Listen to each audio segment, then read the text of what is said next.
Good morning, all of you. Good morning. A very warm welcome to the student seminar organized by the Department of the University College of Science. She is our third year students. Kumari Pallavi, she is going to give the seminar on the topic plant breeding. So, all the very best to you. Good luck ಚೆನ್ನಾಗಿ ನನಗೆ ಸ್ವಲ್ಪ ಜಾಗ ಹಿಂದೆ ಬಿಡ್ತೀರಿ ಅಥವಾ ಇಲ್ಲ okay ಮಾಡಿ Good afternoon to all. O I am Pallavi. Good afternoon to all. I am Pallavi. I am from A2 section, Chemistry and Botany combination. My topic is plant breeding. As we all know, the concept of plant breeding is wide range of use nowadays. Plant breeding is a heart of science which by changing the traits or characteristics of the plants, we can produce a new varieties with a desired characteristics. By hearing this plant breeding concept, ನಾವು ಮೆಂಡಲ್ನ ನೆನಪಿಸ್ಕೊಳ್ಬೇಕಾಗ್ತದೆ. Mendel is a main person of this concept. First ಅವ್ರು ಮಾಡಿರುವಂಥ hybridisation and cultivation new varieties of plants ಇಂದ ಅವರು ಒಂದು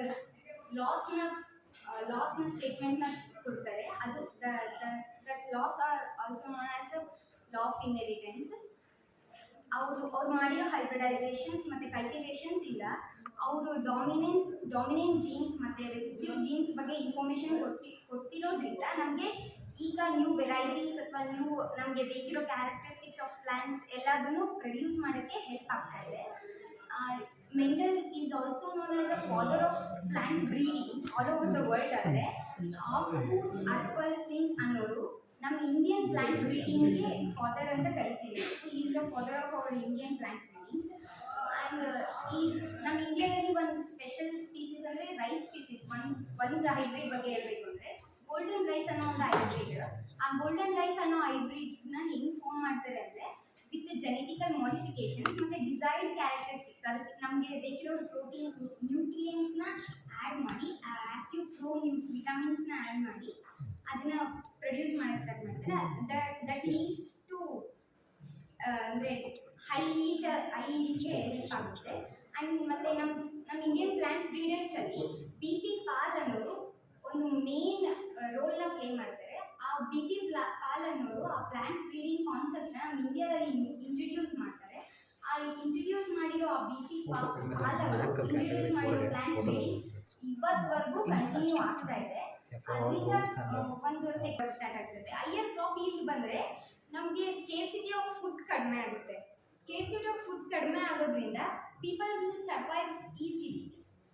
ಆ ಥರ ಹೆಲ್ಪ್ ಆಗುತ್ತೆ. ಆಮೇಲೆ ಪ್ಲಾಂಟ್ ಬ್ರೀಡಿಂಗು ಮೇನ್ ಏಮ್ ಏನು ಅಂದರೆ early maturity of the plants. Early maturity of the plants ಆದರೆ ಏನಾಗುತ್ತೆ ಅಂದರೆ ಬೇಗ ಹೀಲ್ ಬರುತ್ತೆ. ಬೇಗ ಹೀಲ್ ಬಂದರೆ ನೆಕ್ಸ್ಟ್ ಕ್ರಾಪ್ನ ಗ್ರೋ ಆಗೋಕ್ಕೆ ಮತ್ತೆ ಹೆಲ್ಪ್ ಆಗುತ್ತೆ.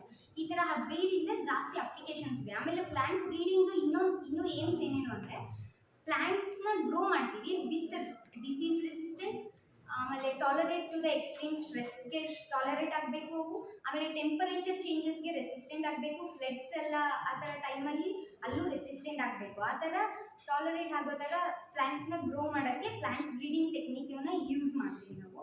ಆಮೇಲೆ ಇದರಿಂದ ಸ್ಕೇರ್ಸಿಟಿ ಆಫ್ ಫುಡ್ಡು ಕೂಡ ಕಡಿಮೆ ಆಗುತ್ತೆ ನಮ್ಮ India all over the world this plant breeding is ಜಾಸ್ತಿ ಯೂಸ್ ಮಾಡ್ತಾ ಇದ್ದಾರೆ. ಆಮೇಲೆ ಪ್ರತಿಯೊಂದು ಟೆಕ್ನಿಕ್ಕಿಗೂ ಅದರದ್ದೇ ಆದಂಥ ಡಿಸಡ್ವಾಂಟೇಜಸ್ಸು ಇರುತ್ತೆ. ಯಾಕಂದರೆ ಇದು ಹ್ಯೂಮನ್ ಬೀಯಿಂಗ್ ಮಾಡಿರೋವಂಥ ಪ್ರೊಸೆಸ್. ಅದರಲ್ಲಿ ಡಿಸಡ್ವಾಂಟೇಜಸ್ ಏನು ಅಂತ ಅಂದರೆ ಜೆನೆಟಿಕ್ ಎರೋಷನ್. ಒಂದು ಹೊಸ ಪ್ಲ್ಯಾಂಟ್ನ ಇಂಟ್ರಡ್ಯೂಸ್ ಮಾಡೋದ್ರಿಂದ, ನ್ಯೂ ವೆರೈಟೀಸ್ ಆಫ್ ನ್ಯೂ ಪ್ಲ್ಯಾಂಟ್ಸ್ನ ಇಂಟ್ರಡ್ಯೂಸ್ ಮಾಡೋದ್ರಿಂದ ಇಲ್ಲಿರೋ ನ್ಯಾಚುರಲ್ ಫಸ್ಟ್ ಇರೋ ಲ್ಯಾಂಡ್ ರೇಸಸ್ ಎಲ್ಲ ಕಡಿಮೆ ಆಗೋಗ್ತದೆ. ಅದರಿಂದ ಇದಕ್ಕೆ ಒಂದು ಎಕ್ಸಾಂಪಲ್ ಏನು ಅಂತಂದರೆ IR20 ಅನ್ನೋ ಒಂದು ರೈಸ್ ಬ್ರೀಡು. ಆ ಬ್ರೀಡ್ ಇಂಟ್ರಡ್ಯೂಸ್ ಆಗಿರೋದ್ರಿಂದ ಈಗ ಸಾಂಬಾ ಅನ್ನೋ ರೈಸ್ ಬ್ರೀಡು ಈಗೆಲ್ಲೂ ಕಾಣಿಸ್ತಿಲ್ಲ. ಈಗ ಎಲ್ಲರೂ ಅದನ್ನು ಬೆಳೆಯೋಕ್ಕೆ ಸ್ಟಾರ್ಟ್ ಮಾಡಿದ್ದಾರೆ. ಅಂದರೆ ಒರಿಜಿನಲ್ ವೆರೈಟಿ ಕಾಣೆ ಆಗ್ತಾ ಇದೆ. ಆಮೇಲೆ ಇದರಿಂದ ಪ್ಲ್ಯಾಂಟ್ಸ್ ಪ್ರೊಡ್ಯೂಸ್ ಆಗ್ತಾ ಇರೋ plants new varieties new characteristics ಹೊಂದಿರೋದ್ರಿಂದ ಅದು ಸಮ್ಟೈಮ್ಸ್ ಹ್ಯೂಮನ್ ಬೀಯಿಂಗ್ಸ್ಗೆ ಅಜಾರ್ಡಸ್ ಆಗಿರುತ್ತೆ.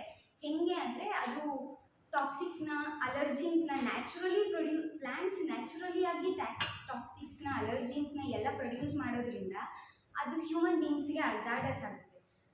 Thank you.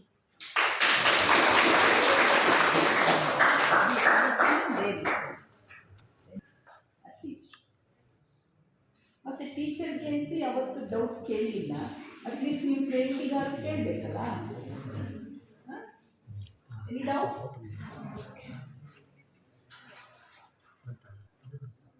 ಕೇಳ್ತೀರಿ?